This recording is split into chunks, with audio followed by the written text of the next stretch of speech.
kelompok 1 yang beranggotakan perannya Syakira, Melty, Paras, Ardan. akan membuat percobaan erupsi gunung. Yang pertama adalah tujuan. Tujuannya adalah mengetahui reaksi antara soda kue, cuka, atau asam asetat dan sabun deterjen atau basah. Teorinya, asam cuka atau asam asetat adalah senyawa organik yang dikenal sebagai pemberi rasa asam dan aroma dalam makanan. Asam cuka memiliki rumus empiris C2H4O2. Rumus ini seringkali ditulis dalam bentuk CH-COON, CH-CON atau CH-CON. Asam cuka memiliki konstanta dielektrik yang sedang yaitu 6,2, sehingga ia bisa melarutkan baik senyawa polar seperti garam organik dan gula maupun senyawa non-polar seperti sulfur dan iodin. Larutan asam asetat dalam air merupakan sebuah asam lemah, artinya hanya terdosiasi sebagai menjadi ion H+ dan CH3COO. Sifat larutan dan kemudahan bercampur dari asam asetat ini membuatnya digunakan secara luas dalam industri kimia. Asam asetat ini digunakan dalam produksi polimer seperti polietilena tereftalat, selulosa asetat, dan polivinil asetat maupun sebagai macam serat yang lain.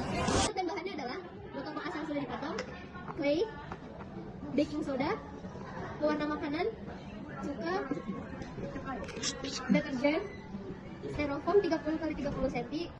Lalu tempelkan clay ke botol aqua yang sudah dipotong untuk merekatkan botol ke styrofoam. Selanjutnya tempelkan clay ke dalam ke botol yang menyerupai benang. Sekarang campurkan deterjen bubuk dengan soda kue. Sekarang meneteskan pewarna makanan ke sini. Masukkan campuran bubuk magmanya ke dalam ini botolnya. Sekarang kita akan mencampurkan cukanya dengan bubuk, deterjen, dan baking soda. Oke. Apakah berhasil? Apakah berhasil? Hasilnya adalah menghasilkan gas CO2, berarti telah terjadi reaksi kimia yang mengakibatkan terbentuknya gas dengan cara perubahan kimia karena menghasilkan gas baru. Hal ini dibuktikan dengan pengamatan ketika dicampurkan antara asam cuka dan soda kue terjadinya buih sehingga keluar seperti gunung berapi, seperti lava gunung berapi, karena disebabkan gas CO2 dari hasil reaksi tersebut. Pembahasannya adalah asam asetat atau asam cuka yang adalah senyawa organik yang dikenal sebagai pemberi rasa asam dan aroma dalam makanan. Larutan asam asetat dalam air merupakan sebuah asam lemah, artinya hanya berdisosiasi sebagian menjadi ion H+ dan CH3COO. Kemudian natrium dihidrogenat atau biasa disebut soda kue adalah senyawa yang jika dilarutkan dalam air akan bersifat asalaka. Senyawa ini digunakan dalam pembuatan roti dan kue karena bereaksi dengan membentuk gas karbon dioksida yang menyebabkan roti mengembung. Selain itu, natrium dikarbonat juga digunakan dalam pengobatan.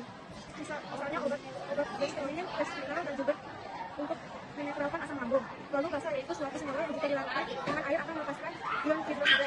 Basa dalam keadaan murni umumnya berupa kristal padat dan bersifat kaustik, dan basa digunakan dalam pembuatan deterjen. Pada reaksi kimia, suatu zat atau liquid dapat dirubah menjadi zat baru.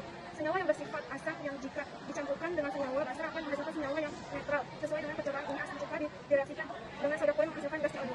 Kesimpulannya adalah simulasi terjadinya erupsi gunung berapi dapat dilakukan dengan mencampurkan cuka dan soda kue yang dimasukkan dalam botol atau bisa miniatur gunung berapi agar terlihat nyata.